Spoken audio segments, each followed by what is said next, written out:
Today I'm making a pear and vanilla bean jam that is absolutely wonderful. Well, hi guys, welcome back to Linda's Pantry, and today I'm super excited. As you see in the title, I am making a pear vanilla jam, and this actually was inspired from Lisa over at Sutton's Days because she said she made it and it was divine. So of course I wanted to make it, and this is going to be my version of it. So this is a Pamonas Pectin recipe, so we'll be using very little sugar in this. I'm super excited because it should make 5 pints or half pints for us, so 5 8-ounce jars. You're gonna need some pears. We already got these all quartered up.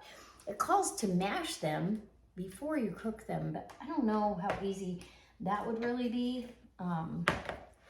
Guess I could see. No, it's gonna be super hard. So I'm going to cook this down with a half a cup of water, cook them until I can mash them with the potato masher, and then I'm gonna measure stuff out. So come on in and let's make some pear vanilla jam, and you're gonna need a vanilla bean. This is a whole nother story. Okay, so in my stock pot, and this is a 5-quart, you just want a heavy bottom stock pot. These Cuisinart pots are wonderful. The recipe is really easy to follow. If you just look at the side ingredients, you can follow along pretty easy. I've already got my sugar measured out. It's only gonna use a cup of sugar. What? So this is 3 pounds of pears that we quartered up. Actually, my sweet husband did. And less 1/4, maybe 2. And I got half a cup of water in here. We're gonna go ahead and get this heated up so we can mash them, and then I'll be back for the rest of the story. So in the pot, I did pour this into a measuring cup, and it was exactly the 4 cups that we need. And I let it let that water evaporate because you don't need the water. And now that we're ready, we're gonna go ahead with a 1/4 cup of lemon juice. You're gonna need a little bit of acid. Oh, it's gonna make it complement the pears. And you want your calcium water, which this is left over from another jam recipe. And this is, you want 4 teaspoons of calcium water. And the instructions come with your Pamonas Pectin. It comes in here with the instructions. It's super easy. So I'll leave a link down below for the Pamonas Pectin. I'll also leave a link to the 4 jars canning lids. These are the lids I'm going to be using. That's what I always use. And I'm going to, I've got a coupon code for you if you'd like down there. And that is to get 10% off. You put Linda's Pantry, all one word, no apostrophe, and you get 10% off your entire order.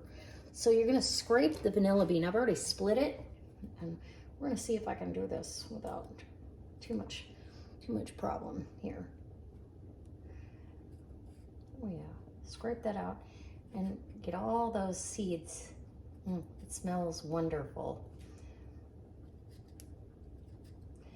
It also says to put the pod in here. So I'm guessing you're gonna fish it out because that'll release all the rest of those seeds. And it's just 1 vanilla bean pod. See, I even got some on my thumb here. So it says to the vanilla seeds along with the pod itself. And ooh, you're gonna see little pieces and parts, just specks of the vanilla bean. It's gonna make it wonderful. I can't wait. I can't wait to have this. And I think you could probably use a vanilla bean paste. I'm not sure, but I don't know why not. So while I'm waiting, I'm gonna go ahead with my 1 cup of sugar. I've got 1 cup of sugar here. I'm gonna go ahead with the 3 teaspoons it calls for of pectin. And I'm gonna throw it on myself here. 1, 2, and hold on here. I know there's 3 in here somehow, some way. There we go. And then I'm just gonna take that and mix that up with my sugar, because that'll keep that from getting all in one clump. If you put the pectin in by itself, it can clump up. So now, and now it says, so you put in the pectin in a separate bowl, get your sugar and pectin ready, bring the pear mixture into a rolling boil, overheat, add the sugar and pectin, and let's see, I guess it would help if I turn the burner back on. And it's such a pretty color. I don't know if you can see yet, but when I put it in jars, you'll be able to see. Let me bring that up. I would feel better if I bring that up to boil at this point, and then we'll add our sugar, which will cool it down a little bit. But, okay, so it's bubbling pretty good around the edges.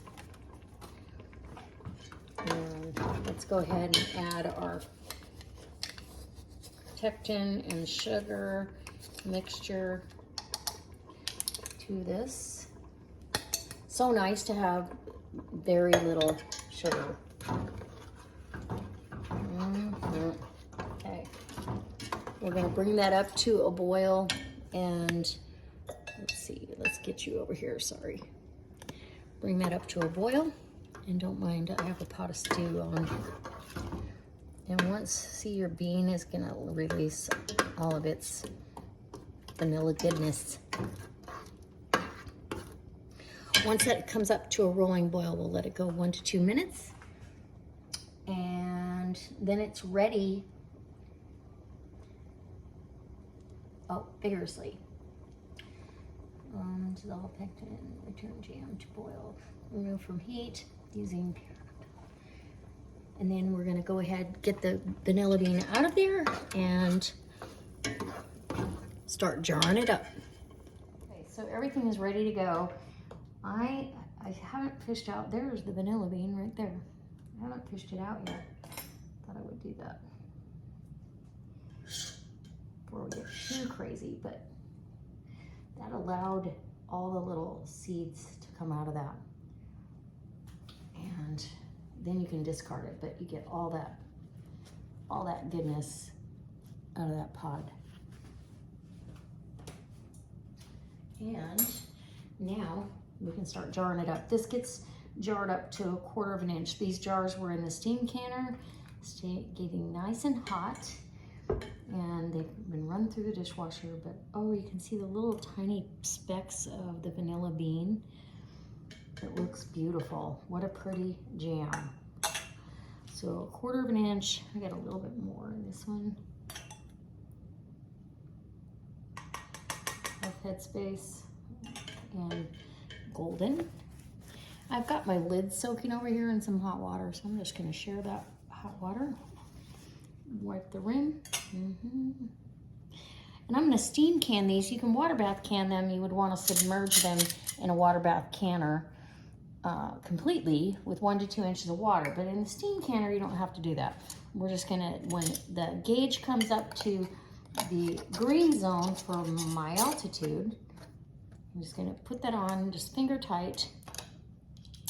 Once that happens, then you're gonna time it for 10 minutes. But I don't know if you can see the little flecks of vanilla bean in there, but it's absolutely gorgeous. Okay, in the canner, and rinse and repeat. And here we go. It's supposed to make 5 of these. We'll see. I brought 4 out, but I'm hoping for 5. Otherwise, I may not be able to share. Just kidding. And it's good idea to have your jars nice and hot. Oops. And we'll grab a lid out of here. Again, I'm using 4 jars lids. Just position that on. It's got a nice lip on the side to grab a hold of your jar, so it's easy to center it. Hot jam.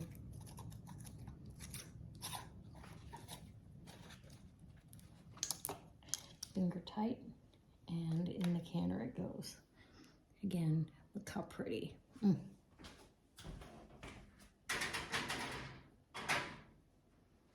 Just in case we have enough for 5.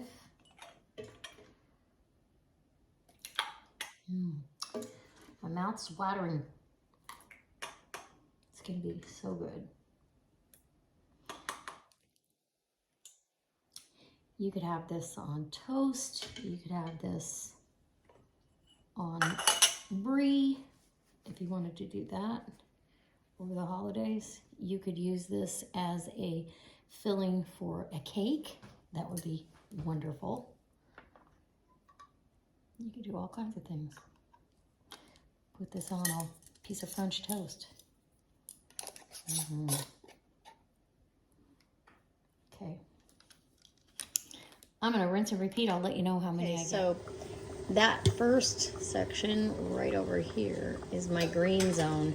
Once this gets up to that, then I am ready to start the timer. It's also going to be venting right out of that. And I want to make sure that it's pointing away from my cabinets. So you can position that however you like. It's already starting to steam. And that's how I sanitize the jars really well too. You can actually sterilize them that way. But there you go. All right. No need to sterilize because it's going to be canning for 10 full minutes once we get that up to speed.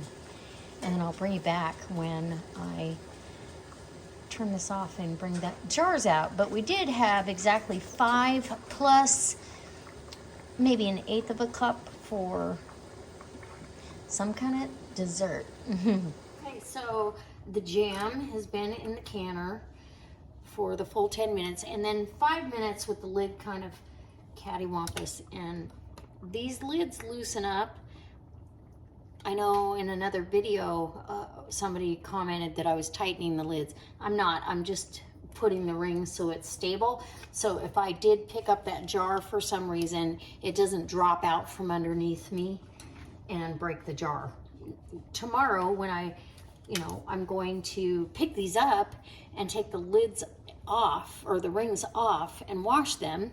So I don't want to accidentally drop it because the lid is so loose. I'm not manipulating anything. That's not okay. And like this, I have picked them up where the lids, you can hear that, where the lid is so loose that if you did pick it up, you could drop it. So I'm just avoiding that incident. That's all I'm doing. I'm not. So these are going to sit here tonight, and we were able to taste it, and you can see this gelled up beautifully. It is so good. It almost has, you can taste the little crunchy, almost the bits of vanilla bean. Can you see how pretty that is? It's got those flecks of vanilla bean in there. It's absolutely wonderful. With 1 cup of sugar for all that 4 cups of fruit. And I actually, next time I make it, I'm going to cut it back to 3/4 of a cup, which you can totally do with Pamonas Pectin.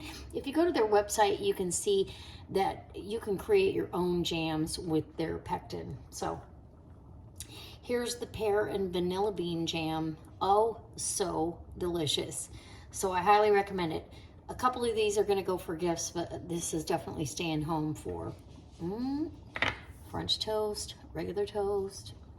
I'm going to make a couple of desserts that this is going to go in, so stay tuned for that. It'd be a really good sauce, too, for a couple of items. Yum. All right, I'll see you next time for another delicious recipe. So I hope if you like this video, you'll consider subscribing and hitting that notification bell.